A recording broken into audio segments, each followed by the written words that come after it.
Otherwise, verses. Kind of verse.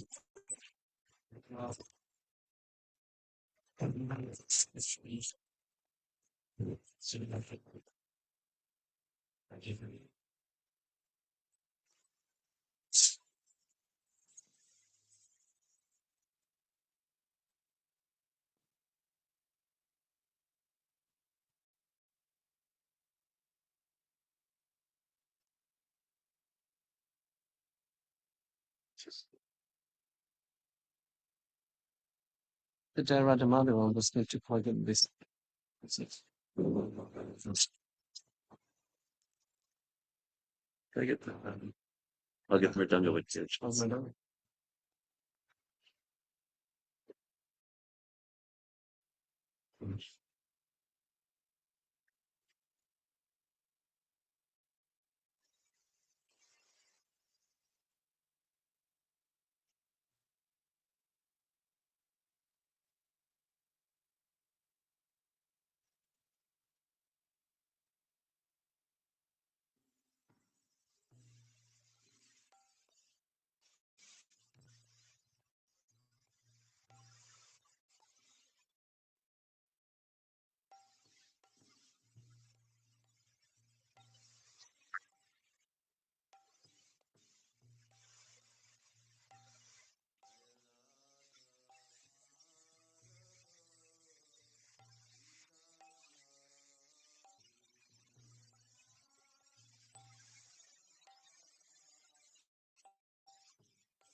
Jai Radha Ram Punjabi Ram.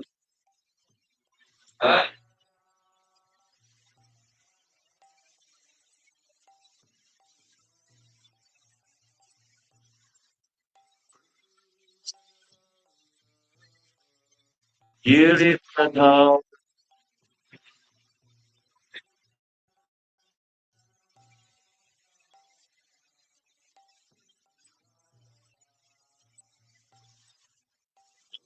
Janmabala Giri Bhagat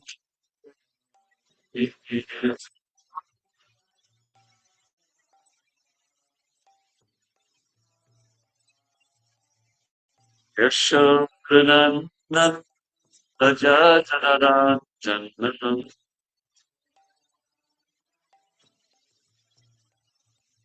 Yashopranan Rajajanaran Janmanam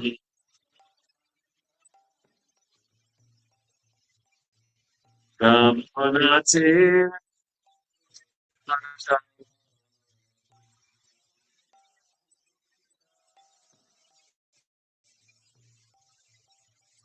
Jamunatira Manachama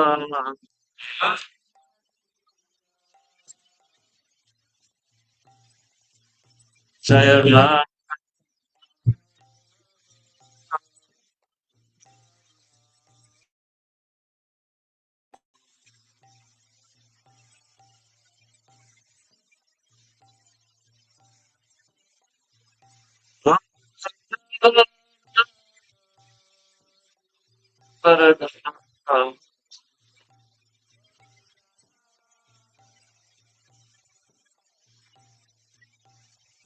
Yes, Rajajanarati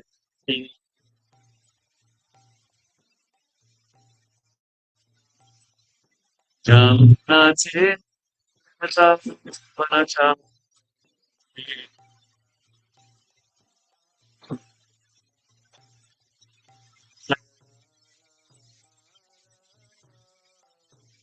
Jajanarati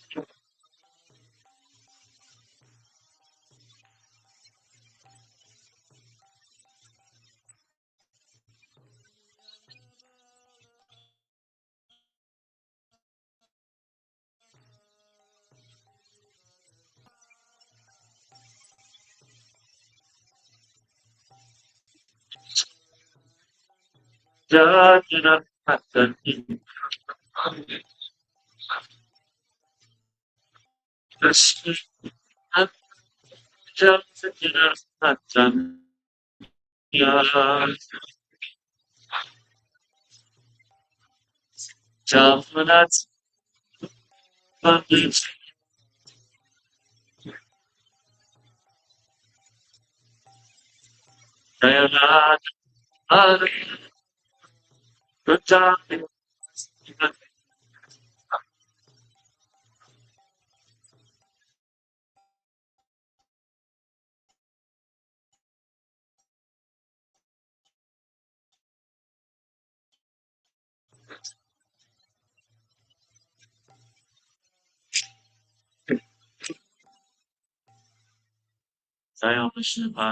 Srimad Vraja both of Srimad Divine Grace Casey Bhaktivedanta Srimad Bhagavatam Ki Jai Grantaraj Srimad Bhagavatam Ki Jai Oh Premanand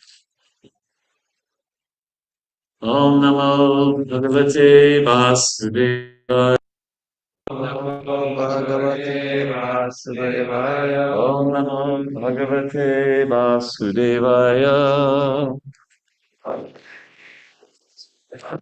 Om Namo Bhagavate Vasudevaya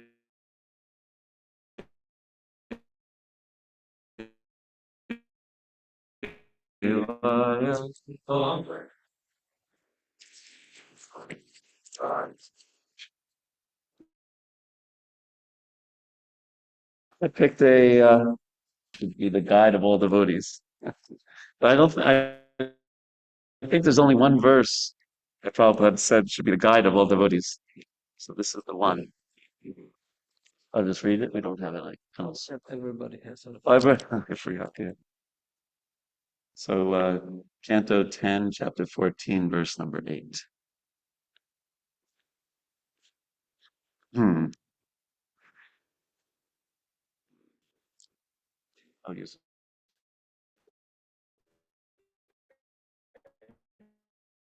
8. Tatenukampam sukshamikshamano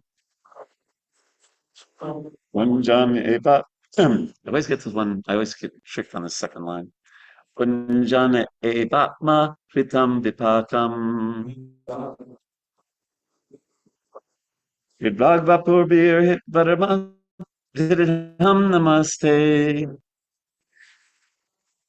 Chivetyo mukti pade sadayapa. Please chant. Tatenukampam Susamikshemanu. Tatenukampam sukshamikshamana. Vipakam. Vidvana evatma kritam vipakam.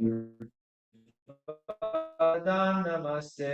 Vidvagvapur vidham namaste. Mukti Pade Sadayana.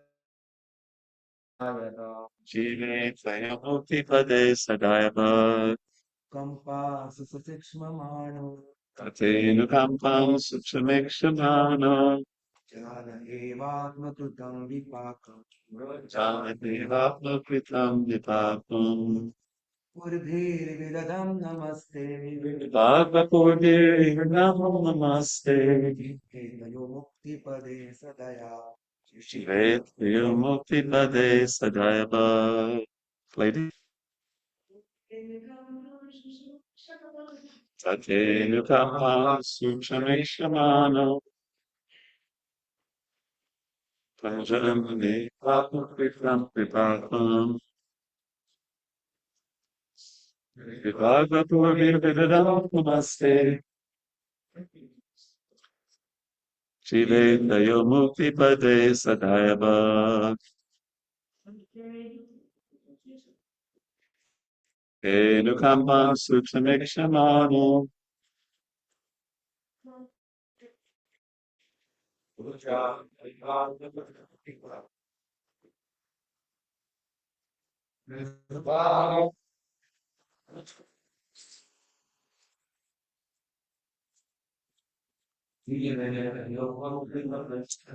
So tat means therefore, and te means your, and anukampam, compassion, sukshamikshamana. I'm not used to. I'm so used to looking at a screen. I'm not used to like reading a book. uh, earnestly hoping for. Punjana means enduring. Eva, certainly. Atmakritam, done by oneself or done by himself. That's a kind of a key theme in this verse, right? That, it wasn't like, the devil made me do it or something. We created the situation that we are that we're enduring, which is the next word. The next word, bunjana, means enduring. Eva, we all know that word, certainly. Atma Krita, oh, I did that. Kritam, done by himself. Vipakam means the fruit of results. Krit means with his heart. Va means with his words. Vipur means and body. And Vididham, well,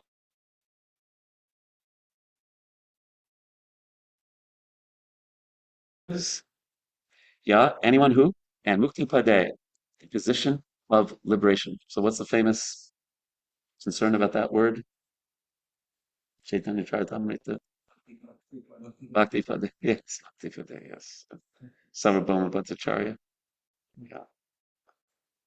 Sa means he, and Dayapak, the rightful heir. Okay, so the purport, Srila Sridhar Swami explains in his commentary that just as a legitimate son has to simply remain alive to gain an inheritance from his father, one who simply remains alive in Krishna consciousness, following the regulated principles of Bhakti Yoga, automatically becomes eligible to receive the mercy of the personality of God.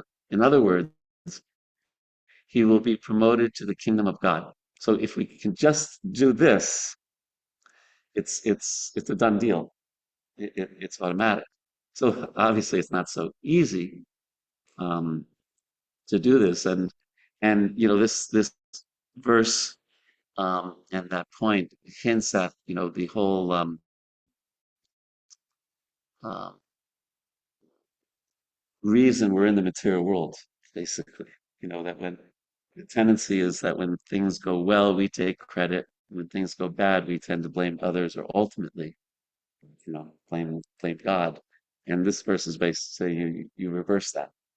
If you can do that, then Jiveti you automatically inherit the kingdom of God. You think that's a good idea? Like that?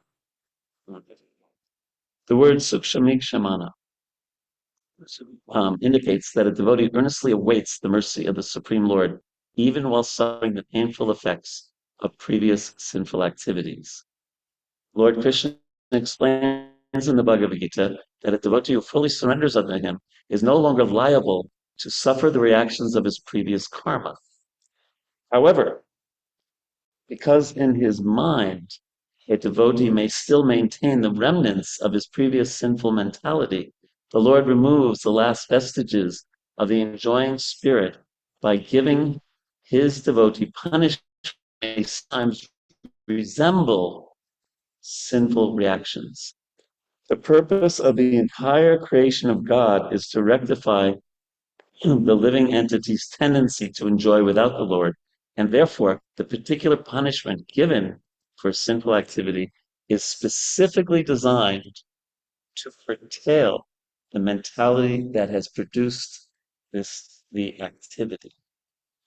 Although a devotee has surrendered to the Lord's devotional service, till he is completely perfect in Krishna consciousness, he may maintain a slight, or in some cases, not so slight, inclination to enjoy the false happiness of this world. The Lord therefore creates a particular situation to eradicate the remaining enjoying spirit.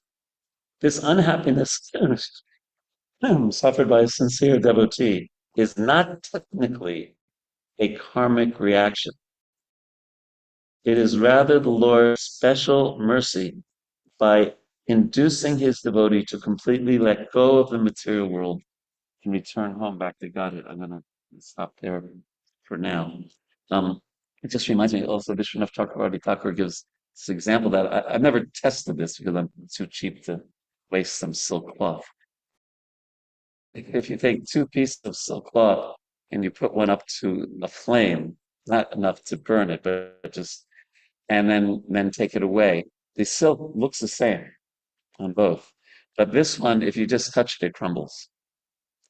And he gives the example that karma for a non-person who's not connected with God and one who is connected, the activities may seem the same, but really their karma, as we see here, is Krishna is providing it, or it kind of crumbles away. I thought that was always an interesting present description.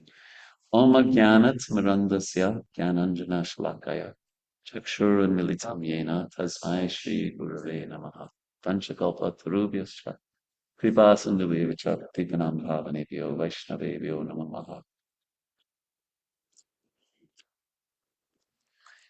We have to, we don't have to, we should choose to choose very carefully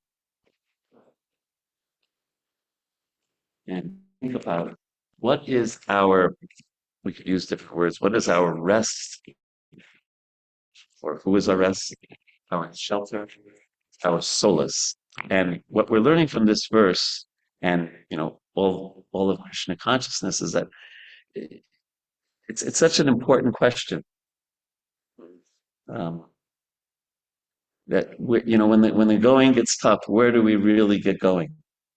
Like and the reason I chose this verse is really to speak to myself more than to y'all. I say y'all because I'm from the south part of Long Island.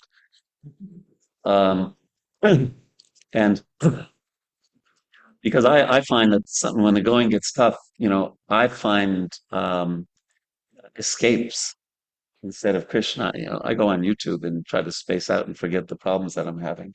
But really, what this verse is saying so much, and what is kind of the challenge of our life in terms of becoming Krishna conscious is looking for our deepest shelter, our deepest solace. Because sometimes it might be in financial security, right? Or our abilities, our intellect, our strength or beauty, our family, even ISKCON. We look for shelters in so many ways. And what we're instructed to do is really look deeply in Krishna. And it's an internal thing. It's internal, not eternal. It's also eternal. The internal condition of our heart. I was walking on the beach in California, and he said, why is it called the Pacific Ocean? He said because it's tranquil, Pacific, pacified, Pacific, because it's so deep. Right? So if our shelter, or to the extent that our shelter is not deeply in Krishna, then it becomes shaken. Then we become shaken by the circumstances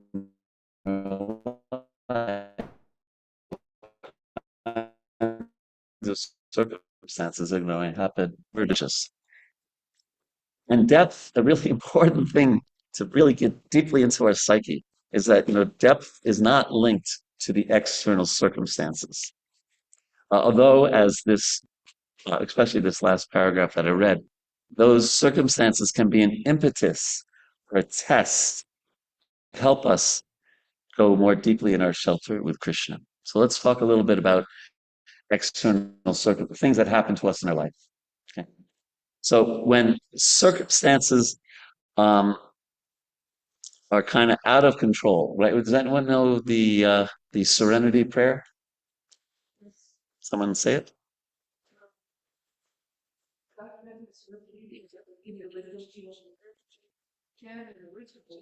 Difference, right?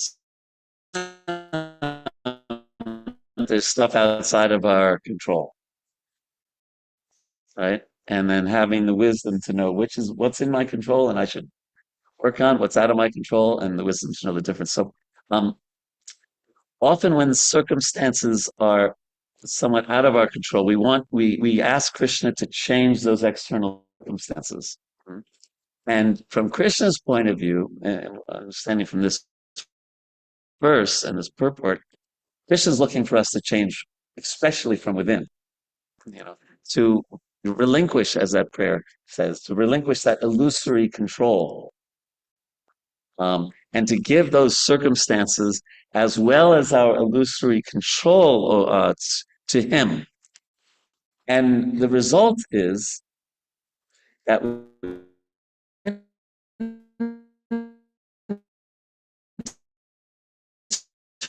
internal peace, regardless of the external, right? So that famous prayer that she has in the first canto.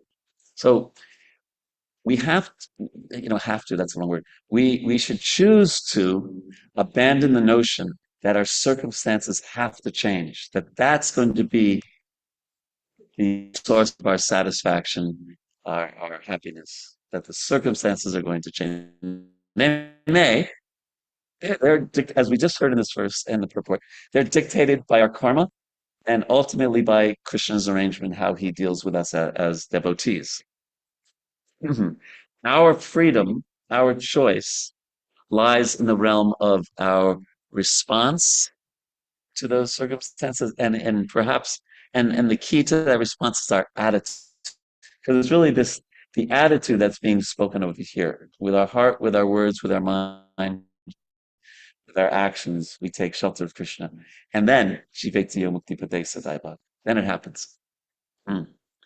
So, if we're feeling discontent, we are, or rather, when we're blaming the external circumstances, that is a sign of that lack of depth.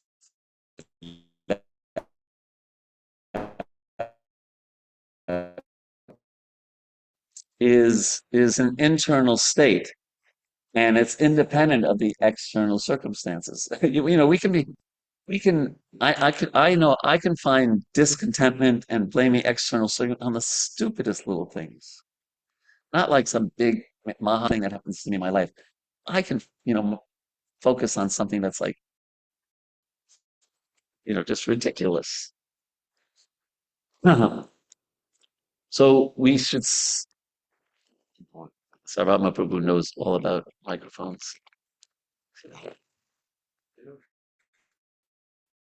He's the lead singer in the band. The microphones.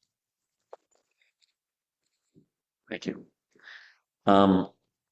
So discontentment is an internal state which is actually ultimately independent of our external circumstances. So we should see that discontentment as Krishna calling us closer to Him. That's the key. That's the key. Because we tend to blame all that's out there. It's so and so Prabhu. It's such and such situation. And then, we miss the whole point. We miss the whole point. Like, Gopal, you're a professor. So imagine you get a paper from some student and they just don't get it.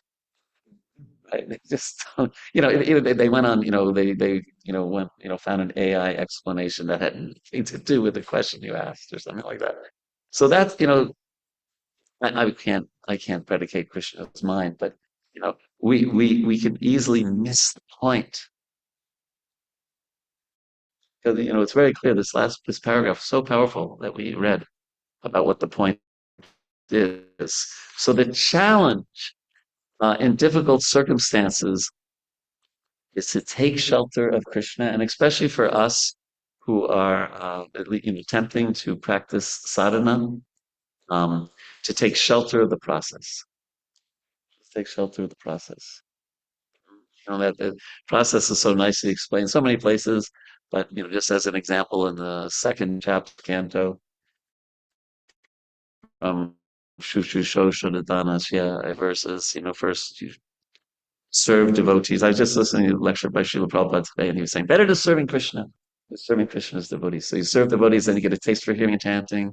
You hear and chant the inauspicious things in your heart go away. The lower modes leave us. So taking shelter of the process. Of course, we know we don't have to give a class on hearing and chanting to all of us here in this room. How important that is. Let's talk a little bit about prayer. Um, when we in these situations, when we pray, the challenge is to focus on Krishna rather than the problem. I often think of those Arjuna's when the Brahmastra is coming. It's the seventh chapter in the first canto, right? And the Brahmastra is coming at him. And I know if that was happening to me, I would just say, "Help!" That would be my first. But he has there's four verses there where he's glorifying Krishna and he's taking shelter of Krishna. By the way, uh, there's this Brahmastra coming at me. Could you give a little help? But he first takes shelter of Krishna. It's really, uh, if you try to, in your mind's eyes, imagine the situation and what a devotee Arjuna is, that he takes shelter of Krishna. It's amazing. And we can think of uh, we can remember Shastra and what Shastra talks about, Krishna's power, for example. Yeah. And and then his care for his devotees. As a matter of fact, this is a really nice meditation to think of these two things. Krishna's all powerful and he's Bhaktavatsal. He loves his devotees. Because if you had one without the other, if God was all powerful but not all loving, if he has a third day, then watch out, world, right? And if someone's all very loving but not powerful, then they might be really nice association, but they can't do much for us. So, but Krishna has this can do both of those. So one way to do this is we think about Krishna's power. We read in the hmm, second canto, chapters 4 to 7, and third canto about how Krishna is so incredible, how powerful he is. I told you I work so in NASA. They are connected with the Hubble space the telescope. And the new one is the Webb one. And if you look at some of the pictures, they're just incredible. Just what's going on in the universe, and that it was explained to me by someone at NASA that that's 560 degrees. It would just incredible. And he was telling me that, we guesstimate, and it was 20 with, I think 18 zeros in front of it. That's how many planets are in this galaxy. And this is just a person who's not haven't read the Bhagavatam or anything. Um, so Krishna's vastness, right? And then what about the vastness of time? It's we at least myself. How many times have I just kind of skimmed over? Yeah, Lord Brahma lives to 311,640,000,000,000 years. Ram Ram. What's for breakfast? You know. It's and Prabhupada says that is a what does he say? Does anyone know the exact words he says compared to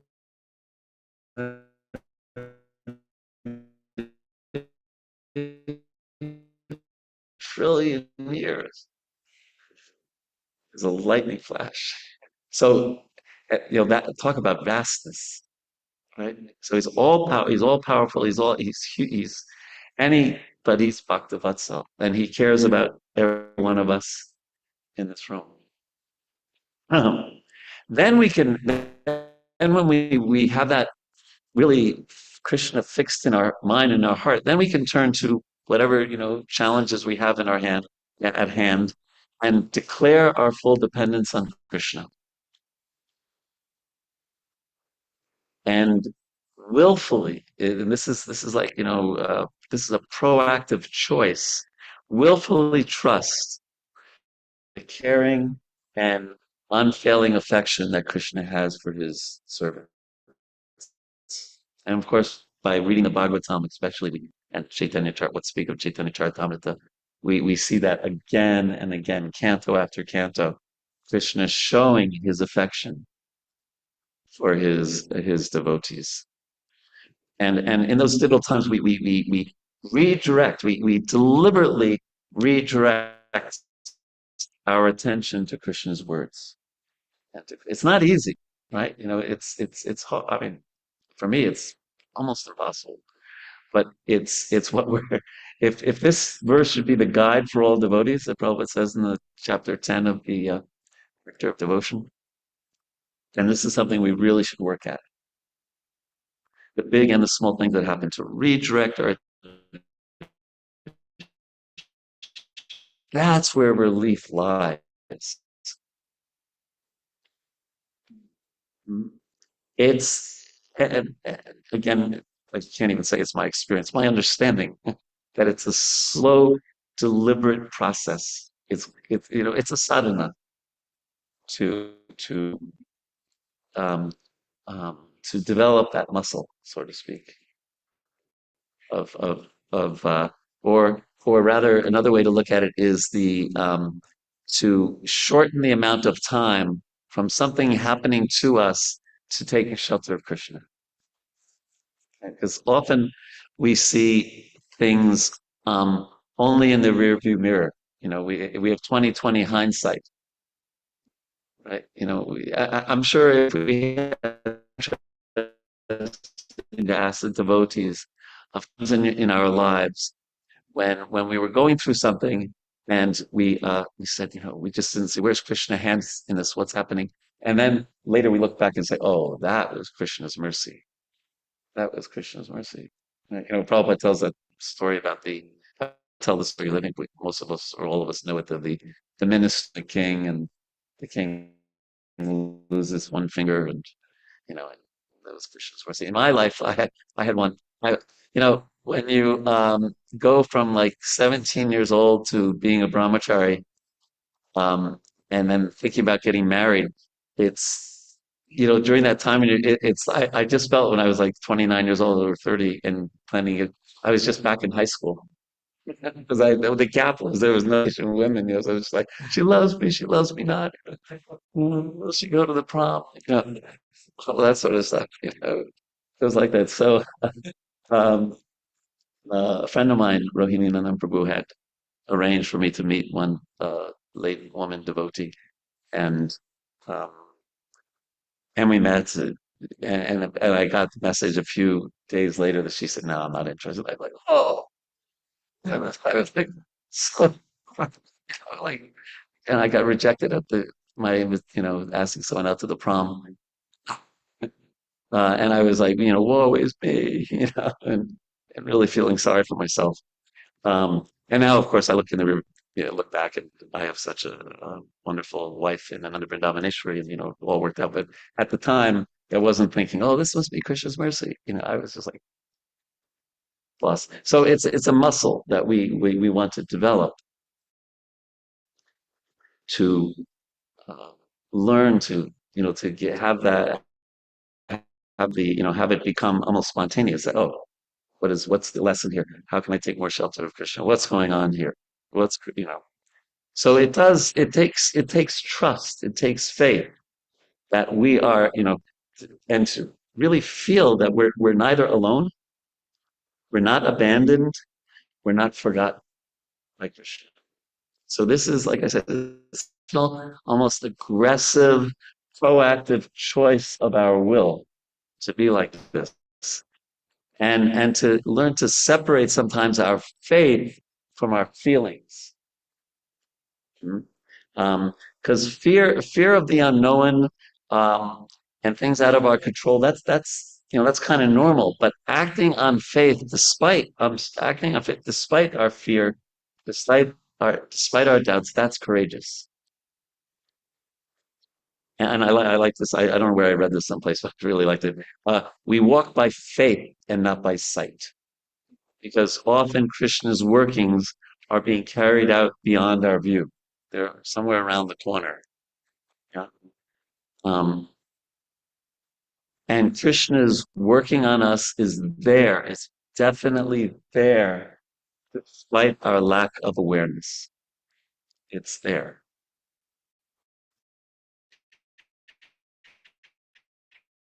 Right? You ever notice that, time has, Krishna has a different watch than we have? It's a corny joke, but that joke, that, what is it, somebody goes up to the deities and said, my Lord, what is $50 million to you? And the Lord says, oh, it's just a little change. You've heard this. Right? Tell it. Uh, and then he says, uh, what is eternity to you? And God says, it's just a moment. And then the devotee thinks, okay, do you spare a little change? And Krishna says, yes, just a moment. So, so time, Krishna has his own watch. And when we think, so, it's like, this is the last straw, Krishna, and it may not be the last straw. Utsaha nishchaya dharya, right? Patience is important when we're practicing devotional service. So our choice is to maintain that trust and that shelter, even when things seem to be drawn out a bit or a lot. And if we think about it, we look at the great songs of Narottama Das Thakur, Bhaktivinoda Thakur, some of the amazing prayers in our Shastra that often amazing transcendental literature um, from advanced souls are produced when they went through some real challenging times in their lives. I mean, Queen Kunti's and all that, but and so many. So it's uh, that waiting for Krishna and continuing to take shelter of him is another part of the test. Another part of this. So let's talk a little bit about practical and then leave some time for comments. Um, so what to practically do in difficult times? Again, like we said, first commit ourselves to Krishna's will and desire to his, surrender to his merciful desire, uh, and understand what surrender is to me in the moment. One instruction that I got like 30 years ago that's helped me so much is a devotee told me that in whatever situation you find yourself in at any moment, you can be asking yourself, what is my service? Because if we're servants, we're servants, and that could be, if devotees are, kind of shooting the breeze and criticizing someone, what's my service here? Is it to, yeah, get into it with them? Is it to just walk away? Whatever. That's just one example. What is my service in any given situation? I once made a good choice. Once, I was at Rath Yatra 2 years ago. My old friend Bindu Madhava Prabhu is the marshal of the parade. And throughout the Yatra, I kind of see people I haven't seen in 40 years and say Haribol and then another Haribol and another Haribol. I said, let me see if I can figure out some service. So I went up to Bindu and he gave me to be one of the, in the back of the wheels, a guard. Yeah. And I was like, and I just said, oh, I got some service. And I felt really good. Huh. So what's my service? Anyway, I'm giving that gift to you all from somebody who gave that to me many, many years ago. So we can first check our motive. What's behind my desire to take some action to deal with this situation? And we try to be really brutally honest with ourselves. Is there a pure motive? Is it avoiding? Is it based on fear? Is it impatience, pride, etc.? Or are there no strings attached? It's just seva. And then we could also look at contentment. Is our attempt to draw strength and stability from Krishna, or is it an attempt to seek contentment in material, external circumstances or relationships? Where's it coming from? Will I accept Krishna's mercy with whatever happens as a result of my action? Or is my well-being wrapped up in the circumstances changing the way I want them to change. You know? Hmm. So there, and prayer, it's one thing to talk about prayer, like I'm doing now, and think about prayer, and actually doing it. It I suggest we consider prayer takes time, and we spend some time in front of the deities or Murti of Srila Prabhupada or whatever. Um, I remember these devotees from Iran came to Vrindavan many years ago, and the culture there is very impersonal, and they said that they were struggling very hard with just understanding that God's a person.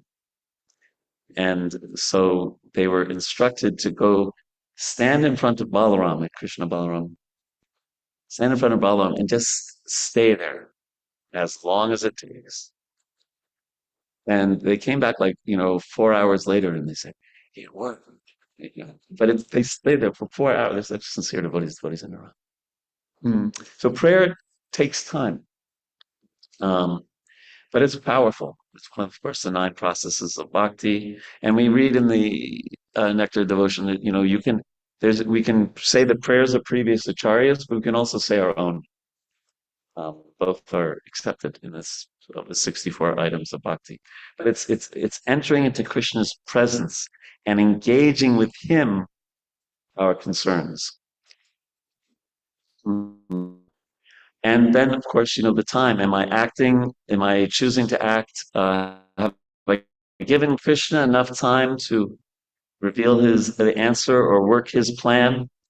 Am I doing this out of impatience? And if all of these are kind of green lights, then we can take action. But it should be a meditation, especially when we're dealing with difficult situations. Okay, so your thoughts, comments, questions?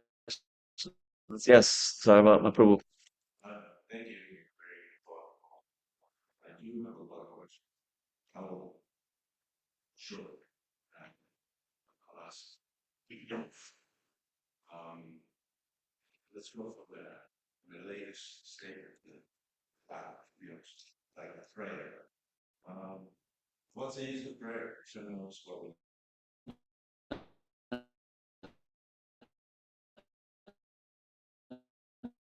Knows what we want. All right. so one knows what we Okay. concentrating what we want. Mhm. Knows what we need, which is Right. Okay. So who wants to answer that? What's your thought on that? Cool. Yes. I think Prabhupada gave this example that Prabhupada gave one example that family father is there and son father knows that son is hungry, but still until the son comes and says, Dad, I need something, then that food or something to eat. Similarly, Krishna knows what we want, but he's just waiting, just like I was sitting on a tree and grass. When you will turn back for him. Krishna's waiting for us to turn back. Prayer is part of that turning back. Okay. So, father, I know what the child needs. The father might know what the child. I guess there's people on a Zoom here, so I should repeat. Go ahead. The child reveals their heart. When the child reveals their heart The father, to the father, there's a development of that relationship even more. as the development of the relationship be more. So you have a similar point. Other thoughts? Yes. Oh wait. Yes.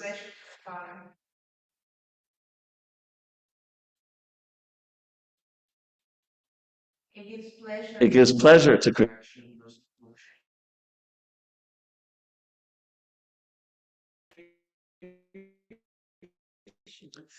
prayers, aspirations. Most of the Chinese prayers, they desire service, they desire Yeah. manifestation.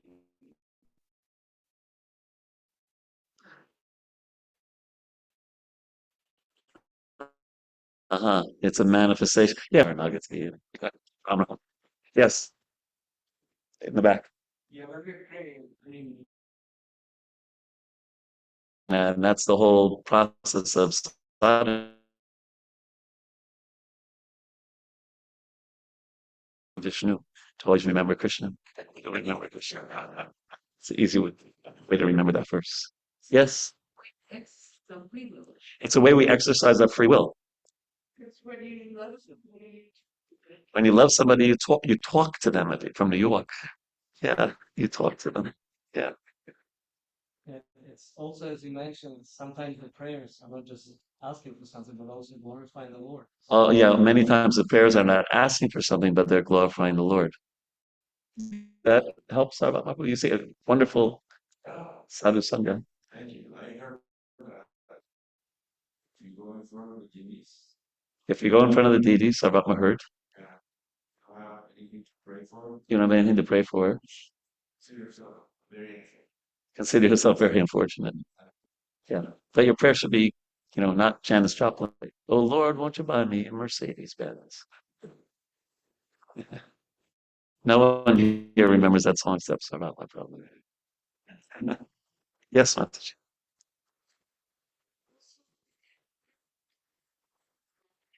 Oh, we don't only pray for ourselves. We pray for we pray for other living beings and devotees. And he can change his own plan. Krishna is a person, he can change his plan. I like that one.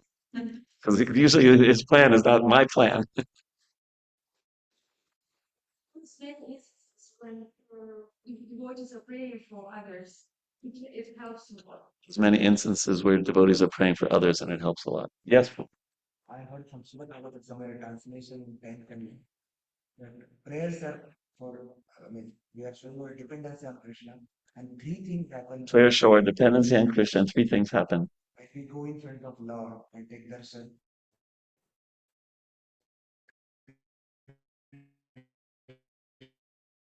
In shloka it is given. Devotional service is increase in our heart, Desire without desire to love Krishna. he maintain those desires and Krishna. actually fulfill those. Krishna maintains and fulfills those desires. Thank you. So, do you have something else? Or, oh, yeah, Gopal. I have a good question. Okay. confusion. For Yes, at our age. yes, yeah. You spoke about trying to avoid or Discontentment, I think is what I said. I don't think I said misery, but go ahead. didn't say misery, but trying to work to avoid what's coming. We don't have time. Oh, that we spend a lot, yes. So, but aren't we are probably not clear about what we know is. What we are going through right now is sort of our past, and what we're working on right now is our future. So there's no point in you changing anything because you can't. You can only change the future. You cannot change the present, which is a path. And you Well, now you're getting into what's predetermined and what's free will, right? Yeah, and I think everyone in ISKCON uses Rita and Maharaj's, airplane example, right? You're going on an airplane and, except for some terrible disaster, when you get on the plane from New York, you're going to LA, it's predestined, it's going to LA, the airplane. But when you're on the airplane, you can talk to the neighbor, you can sleep, you can read the Bhagavatam, you can eat, you have so much within that flight, you have so many options. So I've always found that. Or another one is height is karma and weight is free will. Let's go on like that. Yes. I don't think about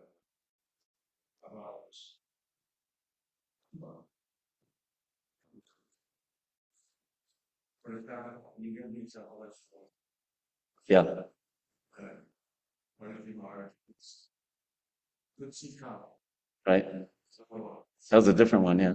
Yeah. well, it seems like it's kind of slow. Or Arjuna can speak Sanskrit really fast. or Krishna, he's in charge of the time factor, right? So yeah, yes, that's a good point. All right, Prabhuji.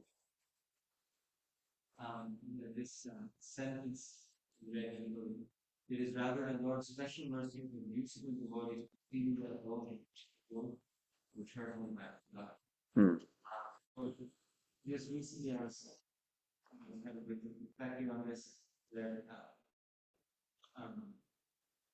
my spiritual master left the world, and I was thinking that even our spiritual relationships, even our spiritual relationships and service in this world are like a flat in eternity.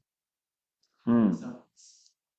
And so, even in our service, should we be meditating on that eternal service, because it just kind of shifted me. Well, even my spiritual relationships Are eternal? are temporary in some ways. They're eternal, but they vanish. So what's the question? How to see the relationship between the temporary and eternal in our spiritual services and spiritual relationships as well. Because on one hand, everything that is spiritual is eternal. On the other hand, it's a flash of eternity that whatever service we do in this world. And so really Krishna kind of this Krishna consciousness, is more Krishna consciousness and world is sort of uses us to think about the next. Yeah, I think I get it. So first thought that comes to my mind when you say that is the one thing that's not a flash in eternity is bhakti. It's the one thing that we carry, and that and I think it was in this somewhere in the purport that and we know from elsewhere that the purpose of the material right, is to give people a chance to practice bhakti and return back to Godhead. So that's the one significant thing. And I know for anyone who's done book distribution or preaching, that's often our meditation, right? This might be the one chance that a person gets to. So I remember we were young and innocent perhaps, but we heard that Prabhupada said if they simply touch the book, sometimes I would try to hold it and they wouldn't, so I just kind of bop them on the head as they left. So, okay, well, have a nice day. That was their one uh, chance. And you also talked about meditating on our eternal relationship, and that is part of the Rag Marg, and trying to understand more about our eternal service to Krishna in Rajdam is part of our tradition, right? And of course, we know the warnings and the concerns and you know the dire part of all that. Do it slow. But that is definitely to meditate on that I'm eternal. This is and so and therefore again really simple philosophy. The human form is so special because we can get out of this place in like a few, in a lifetime of 70 or 80 years. It's ridiculous. How much yogis have to meditate for so long, and what did George Harry, get out of? I hope to get out of this place by the Lord Shri Krishna's grace. And the animal said, we got to get out of this place if it's the last thing we ever do. No one knows that song. Is that? It's a yeah. That's. But you have a ongoing relationship with Gopal Krishna Maharaj that is not a physical thing.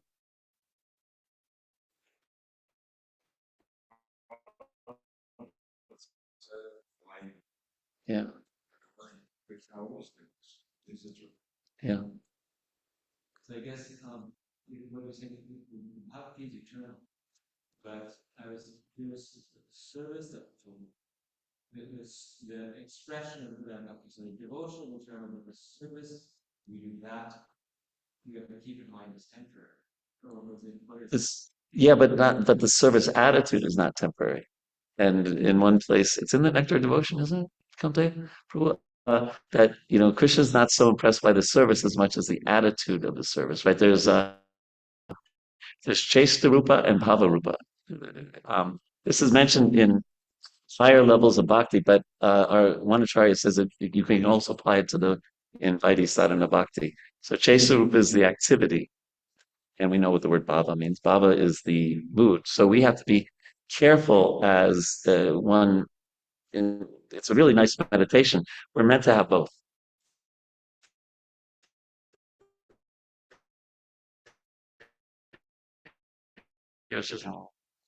We know how to cook a khichdi. This, right? We know even book distribution. You get the lines down. Sir, you're from Detroit or out of town? I said that. So how many times did I say that? Take one of these. And we're not selling it. It's just a donation. It's free. It's just a donation. So we can do things mechanically, but the real, and we know that the word bhakti is mentioned in 926 twice. And then Krishna says, Patram Pushpam, that verse, Vasnami, I accept it when it's with bhakti. So the thing that's really, the activity may come and go, but the uh, it's a nice thing to think about. Chastarupa and Bhavarupa. Yes, is there any lady? Yes, ladies. I was just meditating that the eternity of our relationship is reminded every single day when we engage in deity worship. We're constantly meditating that, we're just simply assisting our Guru.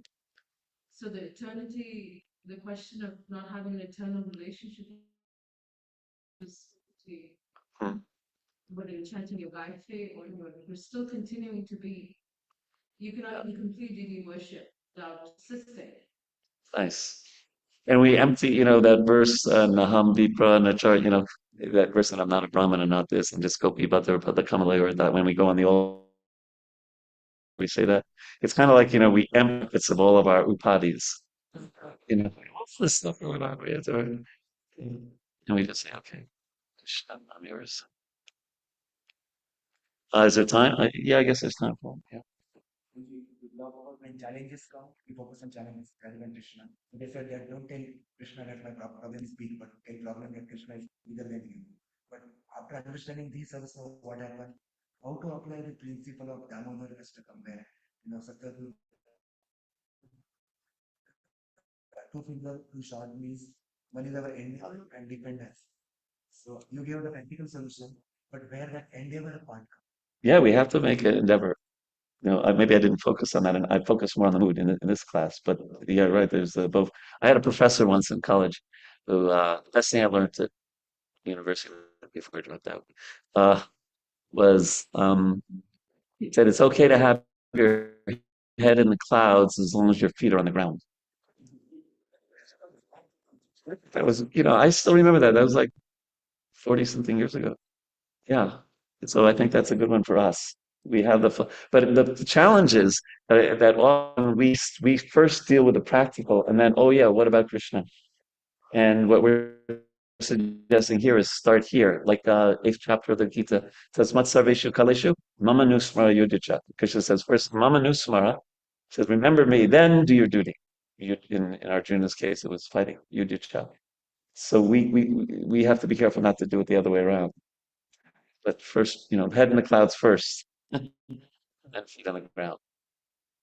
It's another nice combination. Is that the time's up, right? Yes.